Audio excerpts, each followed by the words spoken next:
Hello everyone, आज हम पढ़ेंगे क्लास 10th की एनसीईआरटी का चैप्टर नंबर 2 जिसका नाम है एसिड बेस एंड सॉल्ट।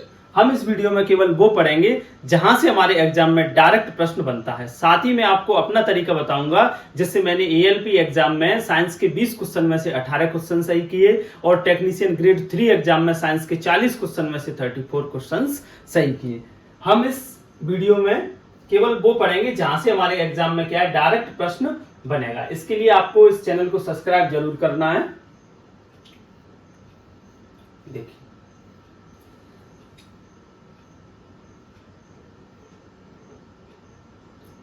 ये जो आप देख पा रहे होगे ना कि आप जानते हैं वाला बॉक्स, हम यहां से स्टार्ट करेंगे।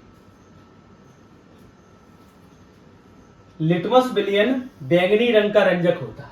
यहाँ पे क्या लिखा है कि लिटमस विलयन बैंगनी रंग का रंजक होता है जो थैलोफाइटा समूह के लाइकेन पौधे से निकाला जाता है। आपने ये लाइन रीड की। अब देखो मैं आपको बताता हूं कि कैसे यहां से क्या है एमसीक्यू बने। तो सबसे पहला प्रश्न बन जाएगा इस लिटमस विलयन से ही कि लिटमस विलयन का यूज किसकी पहचान के लिए किया जाता है। तो लिटमस विलयन का यूज एसिड और बेस की पहचान के लिए किया जाता है कि कोई विलयन एसिटिक नेचर का है या एल्कलाइन नेचर का है। इसका यूज हम लिटमस विलयन का यूज करते हैं ये पहचानने के लिए। तो पहला प्रश्न क्लियर हो गया। दूसरा प्रश्न आपका कैसे बनेगा कि लिटमस विलयन कौन से रंग का रंजक होता है। ऐसे प्रश्न पूछेगा आपसे कि लिटमस विलयन कौन से रंग का रंजक होता है और नीचे ऑप्शन में दे देगा बैगनी, जामुनी, नीला, पीला। तो आपको कौन सा लगाना है, आपको बैगनी लगाना है। क्लियर। नेक्स्ट प्रश्न बनेगा कि लिटमस विलयन कौन से समूह के पौधे से निकाला जाता है। तो लिटमस विलयन थैलोफाइटा समूह के पौधे से निकाला जाता है। आपको ये वाला आंसर करना है। ऐसे ही जो मैं आपको बता रहा हूं ऐसे ही हूबहू प्रश्न पूछे जाते हैं एकदम। लिटमस विलयन कौन से वर्ग के पौधे से निकाला जाता है और नीचे ऑप्शन दे देगा थैलोफाइटा, ब्रायोफाइटा, टेरिडोफाइटा। तो आपको क्या लगाना है, थैलोफाइटा लगाना। क्लियर। अब ये थैलोफाइटा समूह क्या होता है, थैलोफाइटा समूह में कौन से पौधे आते हैं। तो थैलोफाइटा समूह में एकदम सरल पौधे आते हैं जिनमें जड़, तना, पत्ती नहीं होती है। ये पानी वाले स्थानों में पाए जाते हैं। आपने देखा होगा कि नदियों में जो एक ग्रीन चादर के रूप में ऐसे बिछ जाती है उसको क्या कहते हैं, हम शैवाल कहते हैं। वो शैवाल भी किस में आता है, थैलोफाइटा समूह में ही आता है। शैवाल को आप सबने देखा होगा, उसमें जड़, तना, पत्ती कुछ नहीं होती है। आप सबने देखा होगा तो आपकी समझ में आ रहा होगा। ये जो लाइकेन होता है ना, लाइकेन भी थैलोफाइटा समूह में ही आता है। लाइकेन से ही हम लिटमस विलयन प्राप्त करते हैं। तो आपसे प्रश्न ये भी पूछा जा सकता है कि जो लिटमस विलयन है ना वो कौन से पौधे से निकाला जाता है। तो लिटमस विलयन कौन से पौधे से निकाला जाएगा, लाइकेन पौधे से निकाला जाएगा। और अगर ये पूछता है कि लिटमस विलयन कौन से समूह के पौधे से निकाला जाता है तो आप लगाओगे थैलोफाइटा समूह के पौधे से निकाला जाता है। आपकी समझ में आ रहा होगा। लाइक जरूर करनी है वीडियो को। अगर आपकी समझ में आ रहा है तो वीडियो को लाइक करनी है और चैनल को सब्सक्राइब करना है। प्राय इसे सूचक की तरह उपयोग किया जाता है। किसकी तरह उपयोग किया जाता है, सूचक की तरह। सूचक की तरह क्यों लिख रहे हैं, क्योंकि लिटमस विलयन से ही तो हम पता लगाते हैं कि कोई सॉल्यूशन एसिटिक नेचर का है या एल्कलाइन का नेचर का है। इसी वजह से इसको किसकी तरह यूज किया जाता है, लिटमस विलयन को एक सूचक की तरह यूज किया जाता है।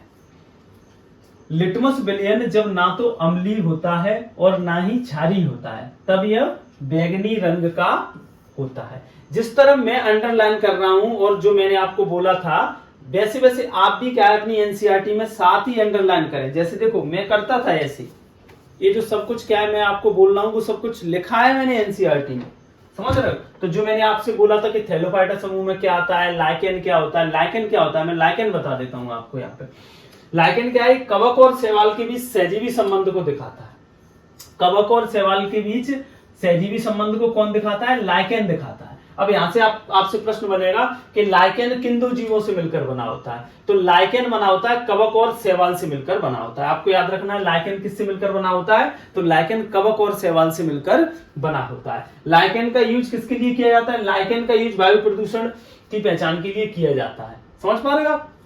ऐसे आपको याद रखना है। आपसे ऐसे भी पूछा जाएगा कि सहजीविता का सबसे अच्छा एग्जाम्पल कौन सा है, सिम्बायोटिक रिलेशन का सबसे अच्छा एग्जाम्पल कौन सा है, तो वो लाइकेन है।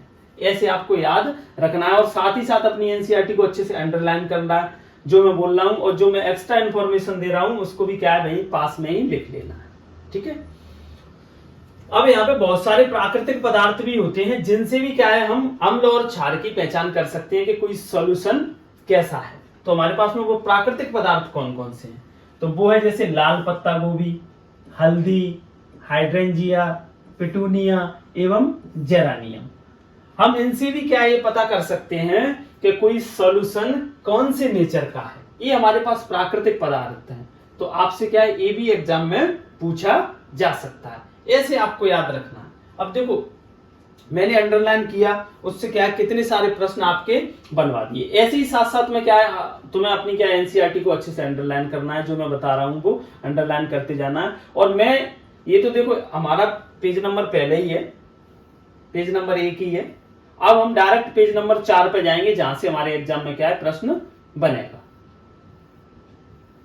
ये हमारी एनसीईआरटी का पेज नंबर 4 है, इस चैप्टर का पेज नंबर 4 है। वैसे ओवरऑल पेज नंबर 22 पर आप ये देख सकते हो।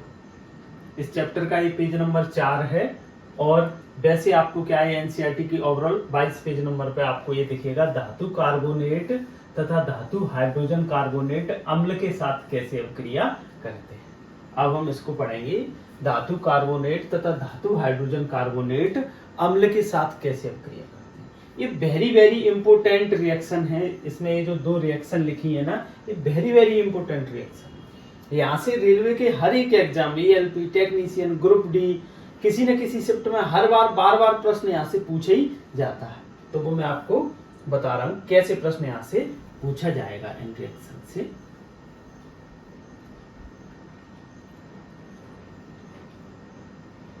देखो यहां से कैसे प्रश्न बनता है। ये क्या है हमारा, ये सोडियम कार्बोनेट है, इसको आप जानते होंगे, ये सोडियम कार्बोनेट है, इसको बॉसिंग सोडा के नाम से जाना जाता है। ये क्या है सोडियम कार्बोनेट, इसको बॉसिंग सोडा के नाम से जाना जाता है। आप अपनी एनसीईआरटी पे यहाँ पर बॉसिंग सोडा लिखें, जो मैं बोल रहा हूँ और जो मैं बता रहा हूँ उसको अंडरलाइन लिखें और साथ में लिखते जाएं, तो आपको इसका बहुत बड़ा बेनिफिट होगा। तो ये हमारा क्या होता है, ये बॉसिंग सोडा होता है। तो ये जो सोडियम कार्बोनेट जब अम्ल से अभिक्रिया करता है, सोडियम कार्बोनेट किससे, जब HCl अम्ल से अभिक्रिया करता है तो हमको क्या मिलता है, नमक, पानी और गैस। गैस कौन सी, CO2 गैस। अब देखो आपसे एग्जाम में प्रश्न बनेगा कैसे, आपसे एग्जाम में प्रश्न बनेगा डायरेक्ट कि सोडियम कार्बोनेट जब अम्ल से अभिक्रिया करता है तो उत्पाद के रूप में प्राप्त होता है। तो उत्पाद के रूप में क्या प्राप्त होगा, नमक, पानी और गैस। ऐसे आपसे क्या है एग्जाम में प्रश्न बनेगा। तो आपको ये याद रखना है कि सोडियम कार्बोनेट जब अम्ल से अभिक्रिया करेगा तो उत्पाद यानी प्रोडक्ट के रूप में क्या प्राप्त होगा, नमक, पानी और गैस। ये आप सब लोग समझ गए होंगे अब कि उत्पाद क्या है, जो तीर का जो जिस तरफ सिरा होता है यानी राइट हैंड पर जो होता है ना, उसको हम कहते हैं उत्पाद यानी प्रोडक्ट, और जो लेफ्ट हैंड पर रहता है उसको कहते हैं हम अभिकारक यानी रिएक्टेंट। तो एग्जाम में अगर ऐसे प्रश्न पूछता है कि जब सोडियम कार्बोनेट HCl अम्ल के साथ क्रिया करेगा तो अभिकारक क्या होंगे, या तो अभिकारक भी पूछ लेगा, ऐसे नहीं पूछेगा, उत्पाद के रूप में पूछेगा। यहाँ पर उत्पाद के रूप में क्या प्राप्त होगा, ठीक है। तो आपको ये याद रखना। दूसरा प्रश्न कैसे बनेगा कि जब सोडियम कार्बोनेट HCl के साथ क्रिया करेगा तो कौन सी गैस रिलीज होगी। जो वाला प्रश्न आपसे बहुत बार पूछा गया है कि जब सोडियम कार्बोनेट HCl अम्ल के साथ क्रिया करता है तो कौन सी गैस रिलीज होती है। ऑप्शन में दे दिया जाता है हाइड्रोजन, CO2 और भी गैसेस के नाम लिख दिए जाते हैं। तो आपको कौन सी गैस याद रखना है, आपको CO2 याद रखना है। ये यहाँ पे आप देख पा रहे हो, क्लियर हो रहा है आपको। नेक्स्ट हम बात करते हैं अब इस रिएक्शन की। ये रिएक्शन और ज्यादा इंपोर्टेंट है, इससे बहुत अधिक प्रश्न पूछे गए हैं। सोडियम बाइकार्बोनेट जब HCl अम्ल के साथ क्रिया करती है, सोडियम बाइकार्बोनेट, देखो ये था सोडियम कार्बोनेट, ये होता है सोडियम बाइकार्बोनेट। इसको क्या खाने का सोडा भी बोलते हैं हम। सोडियम बाइकार्बोनेट भी इसी का नाम है, खाने का सोडा भी इसी का नाम है, बेकिंग सोडा भी इसी का नाम है। इसको क्या है, इसके बहुत से नाम है, आपको याद रखना है। सोडियम बाइकार्बोनेट और बेकिंग सोडा, खाने का सोडा, आपको सब याद हो जाएंगे धीरे धीरे। तो जब क्या है बेकिंग सोडा इस HCl अम्ल से क्रिया करेगा तब भी हमको क्या मिलेगा, नमक, जल और CO2। ये आपको एकदम क्लियर याद रखना है। यहाँ पे जो CO2 मिल रहा है ना, इसका बहुत अच्छा यूज है, वो मैं आपको बता दूं। देखो इसका नाम बेकिंग सोडा क्यों है? मैं बता रहा हूं ना आपको कि इसका नाम जो बेकिंग सोडा है ना, सोडियम बाइकार्बोनेट का नाम बेकिंग सोडा है, वो बेकिंग सोडा क्यों है? क्योंकि इसका यूज बेकरी में किया जाता है। बेकरी में कैसे किया जाता है? केक को फुलाने के लिए इसका यूज किया जाता है। केक फूलती कैसे है इससे? तो इस सोडियम बाइकार्बोनेट में क्या है, CO2 होता है। ये जो CO2 होता है, CO2 ये गर्म गैस होती है, क्या है, ऊपर की तरफ उठती है, यानी ये केक को क्या कर देता है, फुला देता है।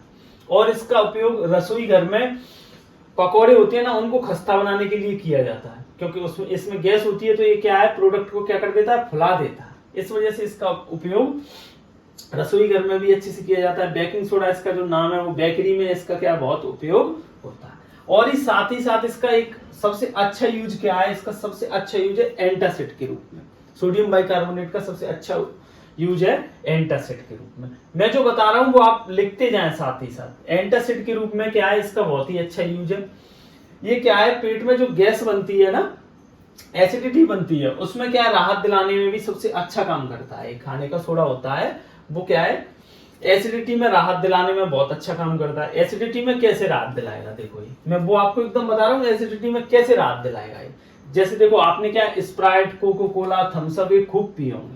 ये जब हम पीते हैं तो क्या होता है कि थोड़ी देर बाद क्या है, नाक से क्या है, गर्म गैस सी निकलती है और झंझनाहट सी आती है। वो किसकी वजह से आती है? वो भी CO2 की वजह से आती है। आपने पढ़ा होगा कहीं ना कहीं कि जितने भी जो पेय पदार्थ होते हैं, जितनी भी कोल्ड ड्रिंक्स होती हैं, उसमें क्या घुली रहता है, उसमें क्या CO2 घुली रहती है। तो CO2 की वजह से ये सब होता है। यानी कोल्ड ड्रिंक पीने से भी आपने अनुभव किया होगा थोड़ा बहुत कि पेट की हल्की फुल्की गैस होती है ना, वो भी कम हो जाती है। क्यों हो जाती है? क्योंकि साथ ही CO2 लेके आती है उसको। समझ पा रहे हो?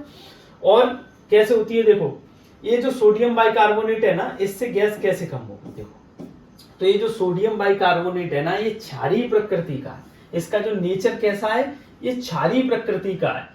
समझ रहे हो? पेट में जब जो गैस बनती है ना, जो कहते हैं उसको एसिडिटी। एसिडिटी क्यों कहते हैं? क्योंकि जब पेट में अम्ल की अधिकता बढ़ जाती है। पेट में गैस बनेगी कैसे? क्योंकि जब पेट में अम्ल की अधिकता क्या है, बढ़ जाएगी। जब पेट में अम्ल की अधिकता बढ़ जाएगी तो हम क्या है, कोई भी क्षार ले लें, जैसे पेट में क्या है, अम्ल की अधिकता बढ़ गई। अब क्या है, हमको कोई भी क्षार लेंगे तो अम्ल और क्षार आपस में क्रिया करेंगे तो क्या होगा, देखो नमक बनेगा। तो नमक तो हम खाते ही हैं। ये जो नमक है ना, NaCl, वो हमारी किचन वाला ही नमक है, जिसको हम रोज किचन में खाते हैं। समझ रहे? तो नमक बनेगा और क्या बनेगा, पानी बनेगा। पानी से तो हम वैसे ही 70% बॉडी का हिस्सा पानी होती है, तो पानी से तो हम बने ही हैं। तो नमक बनेगा, पानी बनेगा और क्या है, साथ में CO2 गैस बनेगी। समझ रहे हो? ऐसे हमारी क्या है, एसिडिटी खत्म होती है। अगर आप इसको अच्छे से समझ पा रहे हो तो प्लीज वीडियो को लाइक जरूर करें और चैनल को सब्सक्राइब जरूर करें। देखो, ऐसे प्रश्न बनेंगे। तो यहां से भी एक प्रश्न और ऐसे कैसे बन जाएगा, इसमें ऐसे प्रश्न बनेगा कि जब सोडियम बाइकार्बोनेट HCl अम्ल के साथ क्रिया करता है तो कौन सी गैस रिलीज होती है। तो यहाँ पे आपको CO2 गैस याद रखना है। क्लियर? अब देखो, आप ये सारी चीजें याद कैसे रख पाओगे कि अगर ऐसे पूछेगा कि सोडियम बाइकार्बोनेट HCl अम्ल के साथ क्रिया करेगा तो प्रोडक्ट के रूप में क्या प्राप्त होगा। तो आपको देखो कैसे याद रखना है। देखो, इधर हमारा ये सोडियम बाइकार्बोनेट है, ठीक है। सोडियम बाइकार्बोनेट में Na है, इधर भी देखो Na है, ठीक है। यहां से हमने Na ले ली, इधर ले ली, ठीक है। ये जो Cl है वो हमने यहां जैसी की जैसी ले ली। यानी इधर हमारा सोडियम कार्बोनेट HCl अम्ल से क्रिया करता है तो इधर NaCl, नमक, पानी और CO2 कैसे बनता है। तो इधर से हमने Na जैसा का जैसा ले लिया, Cl भी जैसा का जैसा ले लिया, ठीक है। अब देखो, एक H इधर है, एक H इधर है, 2 H हो गई। तो हमने यहाँ पे ये 2 H ले ली, ठीक है। अब देखो, यहाँ पे क्या है, ऑक्सीजन 3 है, यहाँ पे CO3 लिखा है। तो हम यहाँ से एक ऑक्सीजन ले लेंगे तो हमारा ये पूरा H2O बन जाएगा। 2 H लेके H2 ले लिया और एक ऑक्सीजन ले ली तो पूरा क्या बन गया, H2O। यहाँ पे हमारा जल बन गया। अब देखो, हमने यहाँ से क्या एक O निकाल ली थी, CO3 था, 3 O थी। अब हमने एक निकाल ली तो बचेंगी 2 ही O3 बचेंगी यहाँ पे, तो CO2 बच गया। ऐसे आप इससे याद रख सकते हो। जब आपसे जैसे एग्जाम में प्रश्न पूछे कि सोडियम बाइकार्बोनेट HCl अम्ल के साथ क्रिया करेगा तो प्रोडक्ट के रूप में क्या प्राप्त होगा, तो आप तुरंत वही इमेजिन कर लो कि जो सोडियम बाइकार्बोनेट का फॉर्मूला होता है NaCO3, HCl से क्रिया करेगा तो ये हमारा बन जाएगा। और याद रखने का इसको और आसान भाषा में मैं बता रहा हूँ कैसे आप याद रखोगे कि सोडियम बाइकार्बोनेट हो या सोडियम कार्बोनेट हो, दोनों ही अम्ल से क्रिया करेंगे तो क्या बनेगा, नमक, पानी और गैस। गैस में आपको CO2 याद रखना है और नमक, पानी, गैस ये याद रखना है। यहां से क्या प्रश्न आपका एग्जाम में बनता ही है, तो आपको ये अच्छे से याद रखना है। आई होप ये आपको समझ आ गया होगा। नेक्स्ट हम देखेंगे जहां से हमारे एग्जाम में प्रश्न और बनता है। देखो, और यहां से एकदम प्रश्न आता है उदासीनीकरण अवक्रिया से। उदासीनीकरण अवक्रिया से हमारे एग्जाम में कैसे प्रश्न बनता है और उदासीनीकरण अवक्रिया क्या होती है। देखो, तो जब अम्ल और क्षार क्रिया करके नमक और पानी बनाते हैं, उदासीनीकरण अवक्रिया में क्या होता है कि अम्ल और क्षार क्रिया करके नमक और पानी बनाए, उसको हम क्या कहेंगे, उसी को हम न्यूट्रल रिएक्शन कहेंगे। तो न्यूट्रल रिएक्शन में क्या होता है, अम्ल और क्षार सॉल्ट और वाटर बनाते हैं, यानी एसिड और बेस मिलकर क्या बनाएंगे, सॉल्ट और वाटर बनाएंगे। वो हमारी कौन सी रिएक्शन होगी, न्यूट्रलाइजेशन रिएक्शन होगी, यानी उदासीनीकरण अवक्रिया होगी। अब देखो यहां से प्रश्न कैसे पूछा जाएगा आपसे देखो, ये चीज मैं आपको बता ही चुका हूं, ये हमारा क्या है, प्रोडक्ट है, और ये क्या है, अभिकारक यानी रिएक्टेंट है। क्लियर है? तो ऐसे ही आपसे प्रश्न पूछा जाता है यहाँ पे कि उदासीनीकरण अभिक्रिया में रिएक्टेंट यानी अभिकारक क्या होते हैं, ऐसे पूछेगा। उदासीनीकरण अभिक्रिया में अभिकारक क्या होते हैं। अब ये प्रश्न बहुत खतरनाक लग रहा होगा ऐसा वाला कि उदासीनीकरण अभिक्रिया में अभिकारक क्या होते हैं, लेकिन अगर आपने ये पढ़ा है उदासीनीकरण अभिक्रिया तो आप यहाँ पे क्लियर देख पा रहे होगे कि उदासीनीकरण अभिक्रिया में अभिकारक क्या है। ये जो लेफ्ट हैंड पे लिखा है इसको अभिकारक कहते हैं, और जो राइट हैंड पे लिखा है इसको प्रोडक्ट यानी उत्पाद कहते हैं। तो ऐसे प्रश्न पूछता है कि उदासीनीकरण अभिक्रिया में अभिकारक क्या होते हैं। तो अभिकारक आपको दिख रहा होगा कि यहाँ पे अभिकारक क्या है, एक अम्ल है और एक क्षार है, समझ रहे हो। अब प्रश्न पूछे कि उदासीनीकरण अभिक्रिया में प्रोडक्ट क्या होते हैं, तो प्रोडक्ट आपको दिख रहा होगा, आपको क्लियर दिख रहा है प्रोडक्ट क्या है, सॉल्ट और वाटर। ऐसे आपको आंसर करना है। उदासीनीकरण अभिक्रिया में प्रोडक्ट पूछे तो बता देना है, उदासीनीकरण अभिक्रिया में क्या है, रिएक्टेंट पूछे वो आपको बता देना है। ठीक है, क्लियर हो रहा होगा। और यहाँ से देखो, ये जो रिएक्शन मैं आपको बता रहा हूं ना, ये जो एग्जाम में पूछी जाती है, इनका वास्तव में क्या एक यूज है, हमारे दैनिक जीवन में भी क्या है, इसका एक बहुत अच्छा यूज होता है, समझ रहे। जैसे मैं आपको एक छोटी सी चीज बताऊं कि जैसे जब हमको चींटी या मधुमक्खी जब काट लेती है तो क्या है, बहुत से लोग क्या करते हैं कि उस पर क्या है, लोहा लगा लेते हैं। क्यों लगा लेते हैं लोहा, जब हमको चींटी ने काटा तो चींटी में क्या होता है, फॉर्मिक अम्ल होता है, यानी हमारे शरीर में क्या आ गया, फॉर्मिक अम्ल आ गया। अब हम उस पर घिसके जैसे लोहा लगा लें, गाँव में यही करते हैं, मधुमक्खी या चींटी खा जाएगी ना तो उस पर कहेंगे लोहा लगा लेंगे। अब वो बेचारे उसके पीछे की साइंस नहीं जानते, लेकिन साइंस है उसके पीछे साइंस है, क्योंकि जो धातुएं होती है ना, यहाँ से ये भी प्रश्न आता है एग्जाम में, धातुएं कौन सी प्रवृत्ति की होती हैं, तो धातुएं जो है वो क्षारीय प्रवृत्ति की होती है। धातुओं में क्या होता है, धातुएं क्षारीय प्रवृत्ति की होती है। तो जब हमें चींटी ने या मधुमक्खी ने काटा तो हमारे अंदर क्या गया, हमारे अंदर क्या है, अम्ल पहुंच गया। अब हम ऊपर से क्षार लगा लेंगे, अम्ल हमारे अंदर पहुंच गया। जब चींटी ने या मधुमक्खी ने काटा तो क्या पहुंच गया, हमारे अंदर फॉर्मिक अम्ल पहुंच गया। अब क्या है, हम जैसे ही उस पर धातु लगाएंगे तो क्षार हमने लगा ली। अब अम्ल और क्षार क्रिया करेंगे तो क्या बनेगा, नमक और पानी बनेगा। तो नमक का हमारी बॉडी पर कोई फर्क पड़ता नहीं है, क्योंकि ये वही नमक है जो हम किचन में यूज करते हैं, NaCl। और पानी तो है, ऐसे क्या है, न्यूट्रल हो जाती है। मेडिसिन में भी क्या है, इसका यूज बहुत होता है, एंटासिड दवाइयों में इसका यूज बहुत होता है। तो इस वजह से क्या है, ये रिएक्शन बहुत ही इंपॉर्टेंट है।